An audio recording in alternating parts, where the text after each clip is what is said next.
CSI in de Frieske Graide. Als een echte Inspector Gadget ontraffelt forensisch onderzoeker Marco Bosmans de grootste rietsels. En een masterclass van klimaatgoeroe Al Gore. Milan van der Meulen maakt het van dichtbij mooi. Goeie, dit is Bient. Werk je voor het programma BNN op reis en mij Geraldine Kemper in een tentje sliepen. Het is de ultieme jongensdream van Tim Runia. Hoi, ik ben Tim. Ik ben 24 jaar jong en ik studeer in Groningen. Wat ik ook doe is filmen, regisseren en bewerken. En ook op reis is mijn camera al jaren mijn beste vriend. Maar ik wil meer filmen en meer reizen. Graag ga ik met jullie mee van Bordeaux naar Bilbao. Super gezellig. Geraldine en Jan, neem mij mee op reis. Want het enige wat jullie nodig hebben voor een geslaagde roadtrip, dat ben ik met mijn camera. Doei! Ja, Tim Runia, nou hier in de studio, welkom. Ja. Ja, dit was eigenlijk jouw auditiefilmpje voor BNN en eigenlijk de start van jouw avontuur als televisiepersoonlijkheid. Ja, daar begon het allemaal mee, klopt. Ja, toch? Ja. En wat heb je tot nu toe gedaan allemaal voor BNN? Nou ja, het begon dus met dat filmpje als auditie, zeg maar. Er waren heel veel inzendingen. Toen zijn de beste filmpjes, de mensen die de beste filmpjes hebben gemaakt, die zijn uitgenodigd voor een castingdag. En vanuit de castingdag was er nog een volgende ronde. En na die ronde was er een laatste ronde. En vanuit daar ben ik gekozen om mee te mogen met een van de 18 vloggers mee op reis. Met 3 op reis backpack. Even voor de meesten thuis, een vlogger, dat zijn mensen die hele korte filmpjes maken op internet. In principe verhalen vertellen. Met vloggen bedoel ik meer verhalen vertellen. Eigenlijk is het videobloggen, zeg maar. Dus je vertelt verhalen middels een filmpje. En of je dat nou echt vertelt in de camera of dat je dat op een andere manier laat zien. Met filmpjes vertel je verhalen. Dus, Want BNN op reis, dat kennen de meeste mensen wel op televisie natuurlijk. Maar nou, wie dit is simmer, BNN Backpack. En dat is eigenlijk een soort van jeugdige versie van BNN op reis. Ja, een beetje het stoute broertje van 3 op reis, kan je wel zeggen. Het is allemaal wat minder formeel. Niet dat 3 op reis heel formeel is, maar wel wat meer informatief en meer formeel. En bij 3 op reis backpack ging het er vooral om zoveel mogelijk lol te hebben op een backpack manier. Om met de mensen thuis te laten zien hoe je met minder budget ook leuke dingen kan doen in Europa. En dat een beetje. Ja, nou hebben we een fragment van. Ja. Tim Runia.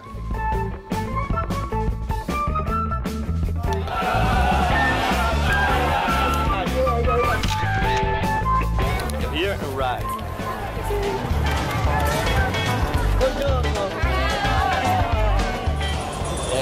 Je bent eens zin om te dansen?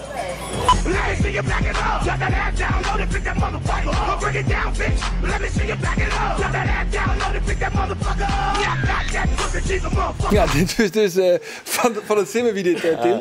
En meesten koen dan ook weer stemmen op deze filmpjes. En meesten, en Doe de meeste stemmen krijgen eigenlijk. Ja. En de prijs is dan, jij mag voor het echte grote BNN op reis, mag je naar Laos. 3 op reis, ja, zeker. En wat wordt je rol dan? Want je gaat niet als presentator, of wel? Het is 1 november. Dan vertrek ik dus naar Laos inderdaad. Dat is voor 3 op reis items. Met Geraldine. Geraldine die presenteert 3 op reis vaak al. Ook niet verkeerd? Nee, zeker niet. Nee, super leuk. En we gaan met z'n tweeën daar dus items maken. En ik ben net op gesprek geweest bij BNN. Want wat wil je zelf ook? Wat vind je zelf leuk om te doen? En ik vind het hartstikke leuk om zelf die filmpjes te maken. Dus dat gaan we ook weer doen. Dus ik ga weer filmpjes maken voor online. Die mag ik op mijn eigen YouTube-kanaal zetten, op mijn eigen Facebook-pagina. Maar Tim, zit ik hier dan gewoon nu met een nieuwe presentator van BNN op reis aan tafel? Dat zou toch wel vet zijn? Dat zou wel vet zijn, maar dat is gewoon... Kijk, tuurlijk, als ze mij zouden aanbieden... Nou Tim, we vinden dat je het hartstikke goed doet en we willen dat je voor ons de nieuwe presentator gaat worden en we betalen je goed, dan lijkt me dat hartstikke vet. Maar het is gewoon niet mijn ambitie om presentator te worden, om echt dat te doen. Ik zou liever regisseur willen worden bijvoorbeeld. Ik zou het liever willen regisseren en dan ben je alsnog mee op reis. Maar kijk, het maakt mij niet zoveel uit. Ik wil televisie maken. En of dat nou op internet is, want internettelevisie heb je ook steeds meer. En of ik nou zelf in de hoofdrol zit, doordat ik voor de camera sta of achter de camera, dat maakt me niet zoveel uit. Het creëren ervan vind ik mooi. En met dat vloggen, die filmpjes zelf maken, daar ben je het eigenlijk allemaal zelf. Dus je presenteert het zelf, je regisseert het zelf, je monteert het zelf en je maakt het helemaal zelf. Ja, maar 1 november gist dus naar Laos. Milan, bist u ook zo'n globetrotter? Was ik graag wat van de vrouwtje in? Nou, ik zou wel wat van de wereld willen zien. Maar ik was ook wel nieuwsgierig hoe je dan bij Laos uitkomt, Tim. Ja, dat hebben zij eigenlijk een beetje bepaald. Want met 3 op reis zijn ze geloof ik 1 keer in Laos geweest. Maar nog lang niet overal. Dus ja, dat stond op de planning. Het is niet dat je er zelf iets mee hebt. Met Laos? Ja, ik vind Zuidoost-Azië sowieso heel mooi. Ik ben er ook al eens geweest. Maar ja, alsnog... Je had in ieder geval geen bezwaar. Ik moest helaas wel mijn familieweekend naar Terschelling afzeggen, maar... Oké, je moet er wel wat voor over hebben. Je moet er wel wat voor over hebben. Nogmaals, sorry man. Maar van Tim, want de komst van Snits, we zijn nu in Grace. Je gaat verhuizen naar Amsterdam. Ja. Friesland is te klein voor je. Friesland, is te klein. Maar wellicht kom ik ooit nog terug. Je weet het nooit. Dat zeggen ze vaak, dat mensen vaak weer terugkomen naar waar ze vandaan komen. Dus. Maar eerst even een nieuwe avontuur en het weer iets groter opzoeken in Amsterdam. En dat misschien niet als presentator van BNN op reis, maar gewoon als regisseur van BNN op reis. Wie weet. Hey, heel veel succes. Hartstikke bedankt. Theatermaker Ted Roosendaal liet haar inspireren door de Wroudstad Londen. Hoe? Dat show je aan in uw reportageserie. Ja, Tim, die zal zien dreamreis nog mooi, Milan. Toen heeft die dreamreis eigenlijk al makker, want dan komt krijg weer om uit Amerika. Dat klopt. Ik ben afgelopen zaterdagavond ben ik weer terug in Leeuwarden gekomen. En ik heb een week in Miami in Florida gezeten. Ja, want hij is de masterclass gekregen van Al Gore, Ja. voormalig vicepresident van Amerika. Klopt. Even voor de mensen misschien die het net weten van waar is ook alweer Al Gore. Een stukje van de film, An Inconvenient Truth. Ook een onderdeel van de milieucampagne van Al Gore. Dit we even zien. I am Al Gore. I used to be the next president of the United States of America. This is Patagonia, 75 years ago, and the same glacier today. This is Mount Kilimanjaro, 30 years ago, and last year. Within the decade, there will be no more snows of Kilimanjaro. Temperature increases are taking place all over the world, and that's causing stronger storms. Ja, deze film komt uit 2006. Ja. Maar met alle respect, hoe komt het als gewone jongen nou te lonen in Amerika bij een exclusieve training van Al Gore? Toch de klimaatgoeroe van de wereld? Ja, in 2006 is die documentaire uitgekomen en die heeft mij en ook mijn broer Patrick heel erg geïnspireerd. Ja, maar wie is net alleen in Amerika? Die broer wie direct? Ja, we waren met z'n tweeën inderdaad. En we zijn heel erg geïnspireerd door de documentaire.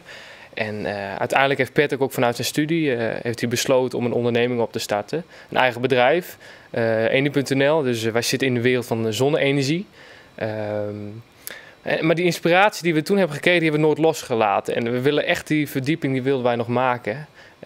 En via Al Gore, om dan alles te weten te komen over klimaatverandering is natuurlijk geweldig. En, maar hoe komt ze dan te lonen? Ik bedoel, dan pakt de telefoon. Hey, is dit Al Gore? Hier is Milan van de Netherlands. Nee, het heeft wel een aanloopje gehad.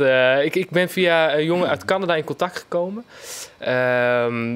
Die informeerde heel veel over klimaatverandering. En nou, dan ga je dan met Facebook en dan ga je wat met elkaar praten erover. En die zegt van, misschien is het leuk om je aan te melden voor de training van Al Gore. Maar goed, dan kom je nog een hele selectieprocedure, want niet iedereen kan worden uitgenodigd. En wij hebben ons aangeschreven en we moesten een plan opstellen van wat ga jij in Nederland doen naar aanleiding van die training. En toen uiteindelijk zijn we uitgenodigd. En dan kom je daar in een groep van 200 mensen over de hele wereld. Dus niet alleen Europa, maar echt mensen uit Afrika, veel natuurlijk uit Amerika, uit het oosten van de wereld. Allemaal met hetzelfde doel. Dus dat was heel mooi. Bijzonder. En je hebt ook wat opnames maken van die training. Mocht dat trouwens gewoon? Ja, bepaalde delen wel en bepaalde delen niet. Nou ja, dit mocht dus wel. Ja, klopt. This is a bigger challenge than we've ever faced, we being humanity. And it sounds grandiose to put it that way, but that's where we are. The only way it's really going to be solved is if at the grassroots level neighbors talk to neighbors and friends talk to friends, and the facts, which are complicated but not impossible to communicate by any means, if they're shared and widely understood and people say, yes, we have got to do this. Ja, een prachtige spreker natuurlijk, Al Gore. Had je trouwens nog maar een praat? Je komt er met 200 mensen. En daarvan zijn 50 mensen, die zitten er omheen, dat is media. Dus hij loopt van het podium af. En er staan de 10 camera's klaar om hem te interviewen. Dus het antwoord is nee? Nee, maar ik had het wel heel graag gewild. En er waren met ons heel veel mensen die erop uit waren. Dat zou je en het is niet gelukt. Nou, ik ben wel heel benieuwd wat hij van Nederland vindt. Hè. We doen best wel veel ontwikkeling op het gebied van duurzaamheid. Wat hij daarvan vindt. Dus dat had ik wel willen vragen. Maar misschien komt die gelegenheid nog, want ik zit nu vast aan het project. Dus ik kan altijd nog met hem spreken. Ja. Want wat maken ze die zwaar hoe het milieu? Nou, ik maak me in die zin wel zorgen. In Nederland merken we heel weinig van, relatief weinig. We merken bijvoorbeeld wel dat we hele hevige regenval kennen. We hebben een hele hete zomer achter de rug. En als je naar zijn presentatie luistert, die we hebben gekregen, 3 dagen lang, dan weet je ook wat de achterliggende oorzaak is. En dat wordt vaak in het nieuws wordt er wat minder aandacht aan besteed. Hè? We hebben hevige regenval, maar er wordt weinig verteld waar het nou wegkomt. Hè? Wat nou de oorzaak is. En die verdiepingsslag heb ik nu gemaakt en ik kan niet wachten om dat met de rest van Nederland te delen. Ja, want je maar weet nog. Is dat anders met hoe het. Want we hebben in het verleden in de wereld natuurlijk eerder ijstijden gehad. En die zijn ook weer weggegaan. Dus die klimaatverandering hebben we wel vaker meegemaakt. Wat is er nu dan zo wezenlijk anders als toen? Zijn we als mens ons er meer van bewust als toen? Of zijn er ook andere factoren? Een goede vraag trouwens, want die vraag heb ik mezelf ook gesteld. Hebben wij nou deze invloed op de klimaatverandering die er bezig is? En 97% van de wetenschappers die zegt ook van het komt vanwege de menselijke activiteit. Dus hoe wij met de wereld omgaan, dat is de reden van de huidige klimaatverandering. En daar gaat hij in zijn presentatie ook veel dieper op in. En dat is ook wat ik in Nederland ga doen samen met Patrick. We gaan ook presentaties geven door het hele land. Wij zijn nu ook... we hebben ook zijn presentatie hebben we nu tot onze beschikking. En die mogen wij nu ook uitdragen in Nederland. Dus we kunnen nu mensen die dezelfde vragen hebben als jij, kunnen we nu ook veel meer bewust maken. Ja, want je hebt ook in de praktijk zien eigenlijk wat de problemen binnen. Want je hebt ook opnames maken van de Everglades. Klopt. Een groot natuurgebied, keer even naar Shen. En wat is daar dan precies het probleem, Milan? Ja, we zijn hier met een aantal andere climate reality leaders zijn we geweest. Die waren nog heel blij en leuk dat we er waren. En wat je dan ziet is, de Everglades staat natuurlijk bekend om de krokodillen en de alligators. En wat je ziet, nou dit is een klein dorpje van een inheemse stam. En die hebben inmiddels dat gebied moeten verlaten doordat suikerfabrieken in die regio het water aan het vervuilen zijn. Dus de vissen die ze aten, die zijn vervuild en het water wat ze dronken, dat is ook vervuild. En daardoor zijn mensen ook komen te overlijden en hebben ze afscheid moeten genomen van hun woonomgeving. Een mooi voorbeeld van hoe menselijke activiteit zo'n invloed kan hebben. Ja, en met deze opgedane kennis is er nou ook het loon in eigenlijk om dit in mijn presentaties onder de mensen te brengen dus. Klopt. Ja. Oké. Heel soort succes daarbij. Dankjewel. Heel wat nou, want Nachtvlinder, dat is de nieuwe theatershow van Ted Roosendaal. Inspiratie voor deze persoonlijke vaststelling die ze op in Londen. Ted wende daar een jaar hier om haar levensverdriet te verwerken. Verslagjouwer Eduard Rekker geeft me haar nog 1 keer waarom naar haar grote inspiratiebronnen.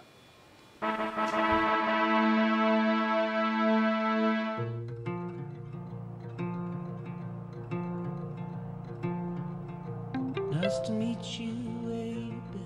I can show you incredible things. Magic, madness, heaven and sin. Saw you there and I thought, oh my God, look at that face. You look like my next mistake. Love's a game, do you wanna play? De boot viel voor mij als een stuk vrijheid. De vrijheid die ik voel in Londen om te wijzen waar ik ben. En als dan op zo'n hele grote zee is, met dat uitzicht en de kleur van het water. En zo letterlijk die reis oer de zee. Dat joeg me de eerste keer dat ik naar Londen ging met die en al een vrij gevoel avontuur.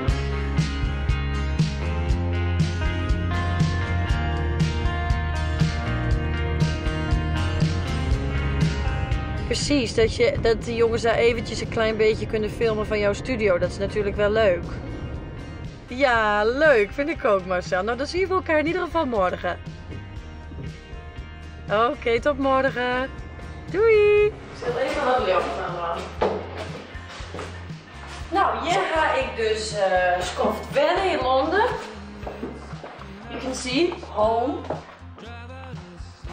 En Iliana, daar ben ik mee. En ze zit in de keuken. Dus ik zie hem even door Iliana vaststaan. Jalla. Hey. Hi. Hello, Eduard. Ze had al in Parijs wennen, in haar eentje. Daarna in haar eentje naar Londen. Gewoon omdat ze die studie doet. En denkt van nou, in Bulgarije klinkt het net zo vol aan mij. Dus ik moet ergens oors zien.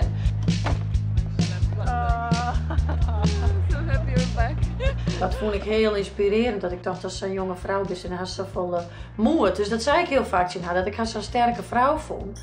En zie hier zo om dat gevoel like bij mij. Dus het is gewoon heel mooi als mensen ontmoet. Dat je elkaar versterkt en elkaar stimuleert in waar ze best.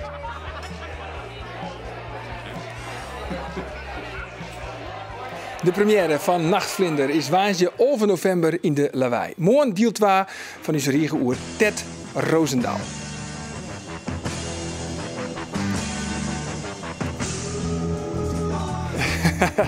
Ja, komt ie weer. Dat begint er al over. Als ik dit jij, jongens, dan denk ik echt onder de serie CSI. Ja, vind ik gewoon een hartstikke leuke serie. Je merkt, leuke serie. Ja. Ja, toch niks mis, mooi. En Marco, dat is echt forensisch onderzoeker. Dat is er die vergelijking wordt ik vaak met die maken, hè? CSI. Ja, Inspector Gadget. De eerste kop die wij in krantenberichten krijgen is CSI Leeuwarden. Ja. CSI Leeuwarden. Ja. Wat voor spannende zaken bestow dwanden? Nou ja, lopende zaken, daar doe ik geen uitspraken over. Dat mag niet? Nee, dat ligt bij de opdrachtgevers.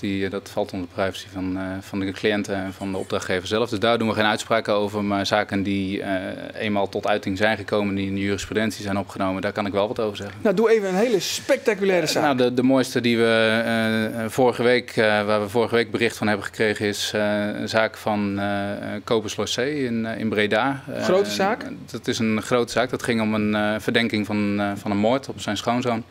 En daar had het Openbaar Ministerie eigenlijk het sporenbeeld al klaar om hem te kunnen vervolgen. Maar daar heb ik in opdracht van de advocaat, dus de verdediging, heb ik een dossieranalyse uit mogen voeren.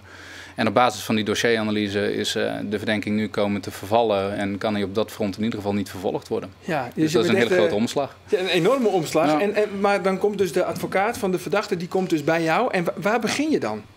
Nou ja, dat begint dus eigenlijk direct al bij die dossieranalyse. Er wordt gewoon eigenlijk een dossier ingeleverd waarin alle sporen die zijn onderzocht wel genoemd worden. En waar ook wel gekeken wordt naar waarom is deze persoon nou een verdachte en waarom zouden we hem nou kunnen linken aan het delict wat heeft plaatsgevonden. En waar ik mee begin is bladzijde 1 en ik lees het door tot aan de laatste bladzijde. En doordat ik alles in één keer doorlees en inmiddels als forensisch generalist mijn kennis heb vergaard, haal ik dus opmerkelijkheden en bijzonderheden, die haal ik uit zo'n dossier en die rapporteer ik. Ja, ik vind CSI echt een hele mooie spannende serie, maar jij hebt gewoon een kantoorbaan eigenlijk, als ik het zo hoor. Ja, ik heb kantoorhandjes. Ja. Maar ben jij dan ook een beetje de pain in the ass van justitie? Nou, ik denk dat ze dat aan de ene kant misschien wel zo zouden kunnen ervaren. Ja, omdat ik dus inderdaad ook bepaalde bevindingen, dat ik daar een kritische noot bij plaats. En dat ze zich dan afvragen van, goh ja, maar wie ben jij, waar kom jij nou eigenlijk vandaan? Want je bent niet één van ons. Zo wordt het dan een beetje betiteld. Aan de andere kant, als je gaat kijken naar wat wij doen, dan zorgen we er dus eigenlijk ook wel voor dat de mensen die met zo'n zaak bezig zijn, zich wellicht nog eens een tweede keer achter de oren krabben als ze iets opschrijven. En wat accurater zijn in het opschrijven van de bevindingen. En daarmee gaan we volgens mij met z'n allen naar een hoger plan. Ja, maar wat voor mensen melden zich dan bij jou?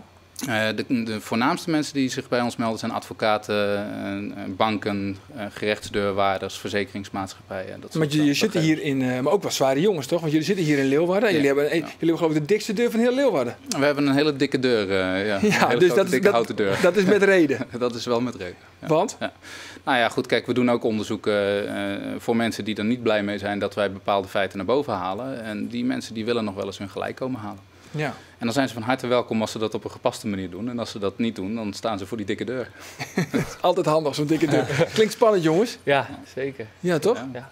En je staan hier allemaal, want ja, gadgets. Wij vroegen je om een paar gadgets mee te nemen. Dit Inspector Gadget, hè? Zo is het, zo is het. Nee, wat ik meegenomen heb vandaag is eigenlijk datgene waarvan ik denk dat dat in de toekomst de vervanging gaat worden van het maken van referentievingerafdrukken. Dat gebeurt nu nog met inkt op papier. Dat betekent dus dat iemand zijn vinger in de inkt gedoopt moet krijgen en vervolgens die vinger afgerold krijgt door iemand anders. Een derde die rolt die vinger dan af met het inkt op het papier. En daarvan hebben wij eigenlijk gesteld, nou, als wij referenties van mensen willen opnemen, dan gaan we dat niet op die manier doen. Omdat wij dus niet exact die training hebben gehad om dat uit te voeren. Het is ook omslachtig en een beetje ouderwets. Ja, en het is invasief. Hè? Je wordt toch bij je hand vastgehouden door een andere persoon die dan een beweging met jouw lichaamsdeel maakt waar jij eigenlijk niet op bedacht bent. Nou, dat wilden we graag op een andere manier doen. En daarom hebben we dus nu een 3D vingerafdrukscanner die wij gebruiken, waarmee we dus dezelfde vingerafdruk genereren. Alleen dan dus digitaal. Oké, nou zullen we dus beschikje oefenen? Ja, natuurlijk. Want... Nou, wat je mag doen zo meteen dan, je ziet het kastje voor je staan, er zit een gat in het midden. Ja. En dan mag je je vinger er dus wel een keer in steken. Ja? Dus ik zet hem aan. Ik zag geen opmerking maken. We zeggen verder niks. Mag je hem langzaam aanbieden. Dan zul je zien dat hij hem in beeld krijgt. Nou, ik krijg hem nu erbij, dan stop ik hem. Dan heb je dus jouw vingerafdruk nu in beeld staan. Ja? En als je die gaat bekijken op beeld, dan zie je dus eigenlijk dat je nu jouw vingerafdruk, zoals wij dat dus noemen, van nagel tot nagel hebt vastgelegd. Dus de complete, de gehele vingerafdruk, dus niet een gedeelte zoals we dat normaal krijgen, dus alleen de voorkant ergens op een plaatje drukken, dat krijgen we te zien. En als je dan nog een bijkomstig voordeel van die vingerafdrukken gaat bekijken, dan zie je dat je ontzettend ver kunt inzoomen in zo'n vingerafdruk en dat je zelfs al de zweetporiën van een vinger helemaal kunt gaan aantonen. Ja. Dus het is in eerste instantie bedoeld als vervanging van een bestaande techniek en het levert daarna nog eens extra bijvangsten op die we in de toekomst wellicht kunnen gebruiken. En dit had je nou, het de politie eigenlijk dezelfde high-tech mogelijkheden als Jim? Deze hebben ze nog niet, maar dat komt ook mede omdat zij ook graag willen weten op welke manier die technieken werken. En dit apparaat is ontwikkeld in samenwerking met een Zwitsers bedrijf. En die hebben het intellectueel eigendom op de technologie die erachter zit. En die willen ze niet prijsgeven. Oké. Dus dan is er een wens en een, ja. en een eigenaar. En dat moet naar elkaar toe komen. Maar in de toekomst maar vind je zal het verschrikkelijk vervelend eigenlijk? Dat Jim jullie lopen eigenlijk voor op de politie. Nou, nee, dat weet ik niet. Kijk, ik denk dat we gelijk lopen. Zij hebben op andere fronten hebben zij weer ontwikkelingen waar ik niet bij kom. En wat voor ons de reden is om dit soort dingen te doen, is dat wij bijvoorbeeld ook niet in de grote databases die al opgebouwd zijn, zoals Havank, dat is het vingerafdrukkensysteem van Nederland, en de Nederlandse DNA-databank, ja, daar hebben wij geen toegang toe. Wij kunnen dus wel ons eigen referentiemateriaal maken, maar dat doen wij dus op een andere manier als dat ze dat daar doen. En zij hebben een grotere vergelijkingsdatabase waar ze allemaal sporen al in hebben. Wij moeten dat per zaak opnieuw doen. Dus wat dat betreft lopen we daar weer achter. Ja, je net noemde je al die grote moordzaak van Cobus Lorcé in Breda. Heb je nog zo'n voorbeeld van dat je echt wel een beetje trots op bent? Nou, dat misschien helemaal teruggaan naar het begin en het wat lokaler houden. Dan hebben we een zaak gehad dat ging om het aantonen van de authenticiteit, dus de echtheid van een aantal schilderijen. Het ging om de Groninger ploeg. Jan Altink is daar een van de schilderijen van. En dat speelde hier voor het gerechtshof in Leeuwarden. Daar werd al jarenlang geprocedeerd over of die schilderijen nu wel of niet echt waren. Totdat de advocaat van de verdediging eigenlijk ook weer bij ons kwam en aangaf, goh, kunnen jullie voor ons authenticiteitsonderzoek doen? Dat hebben we gedaan. We hebben gekeken naar de chemische samenstelling van de verfstoffen die op het doek aanwezig waren. En daaruit haalden we dat er technieken waren gebruikt bij het verven die erg overeenkwamen met het kunstmatig verouderen van een schilderij. En daarna kwamen we zelfs nog een pigment tegen die pas in verfstoffen werd gebruikt na de overlijdensdatum van Jan Altink. En toen stond dus binnen 3 maanden vast dat het echt niet echt kon zijn. Ja, bizar hè? Ja, dat was wel een hele mooie wending ook weer. Ja, een mooie wending. Nou jongen, echt een heel soort succes met het oplossen van allerhande zaken. Dank voor die verhaal. En voor jullie ook jongens. Dank voor jullie komst. June om 11:08 dan in de bibliotheek van het Jereveen is de lezing van Marco Bosmans. Vergees tagonkelijk. Ons daar 4. Voor nou succes nog een hele gezellige jongen. Dag.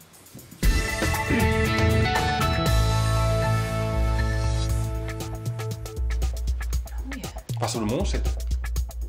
Oh, ik zie je het even op. Morgen wie is Welmoed te gast. Waar? Welmoed. Nou, die ene Welmoed Zietman. van het ene ommers. Oh, die van de... Wat is je naam? Oké.